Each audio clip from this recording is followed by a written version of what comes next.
कोल्हापूरमध्ये प्रचारात लाडकी बहीण योजनेचं पत्रक वाटप होताना दिसतंय। योजनेचं पत्रक वाटल्यानं विरोधकांकडून संताप आहे। मतदारांना पैशाचं आमिष दाखवल्यानं कार्यकर्त्यांकडून आक्षेप घेतला जातोय।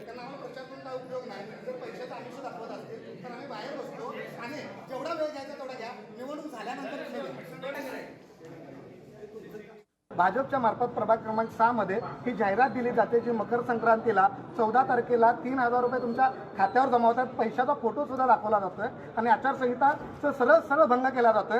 तर त्या दृष्टिकोनातून लोकप्रतिनिधी कायदा 1951 अंतर्गत त्यांची उमेदवारी सुद्धा रद्द होते आणि आम्ही निवडणूक आयोगाला तसं या उमेदवार सुद्धा या भागातले घेऊन इथं लेखी तक्रार दिलेली आहे।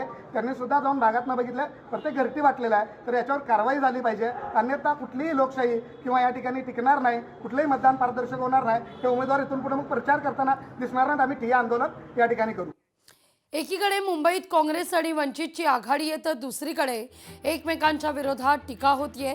वंचितचे नेते प्रकाश आंबेडकर यांनी काँग्रेसवर अकोल्यामध्ये जाहीर सभेत टीका टिप्पणी केली आहे। बीजेपी सुद्धा एका गोष्टीसाठी घाबरते की आपल्या हातातून सत्ता गेली तर आपल्याला जेल शिवाय दुसरा मार्ग नाही। मी नेहमी म्हणत असतो, काँग्रेसवाले भोलते चोर आहे, पण हे बीजेपी वाले डाकू आहे, तेवढं लक्षात। नाशिकमध्ये भाजपकडून 54 बंडखोरांची हकालपट्टी आहे। माजी महापौरांसह 20 माजी नगरसेवकांचा समावेश आहे। नाशिकमध्ये भाजपच्या इतिहासातली सर्वात मोठी कारवाई आहे।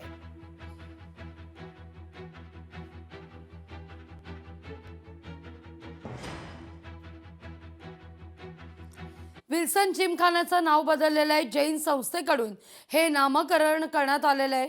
जैन जिमखाना असं या जिमखान्याचं नामांतरण आहे। आता या जिमखान्यात धार्मिक उपक्रमांना सुरुवातही झाली आहे। यावर राऊत यांनी देखील प्रतिक्रिया दिली आहे। जिमखाना मराठी माणसाचा हातात तो राहू द्या, यासाठी गिरगावकरांनी संघर्ष अजूनही संपलेला नाही। तिथे आता कबूतरखाना करावा बाहेर त्यांनी, त्या बाहेरच्या मैदानामध्ये, पण सर्व नियम डावलून घाईघाईनं हा जिमखाना जैन संघटनेला देण्यात आला, मंगलप्रभात लोढा यांच्या दबावामुळे।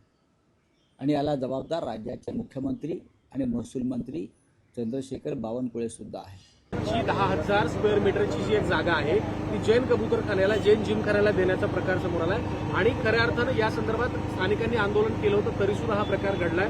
आता त्या ठिकाणी कबूतरखाना बसवावा आणि मुख्यमंत्र्यांनी आणि बावनकुळेंनी सुद्धा या सगळ्या प्रकाराला जबाबदार असल्याचं राऊत म्हणतात। मुळात तर राऊतांना अर्धवट ज्ञान आहे, अर्धवट ज्ञानावर ते बोलतात आणि त्यामुळे अर्धवट रावांच्या वक्तव्यावर मी प्रतिक्रिया देणार नाही।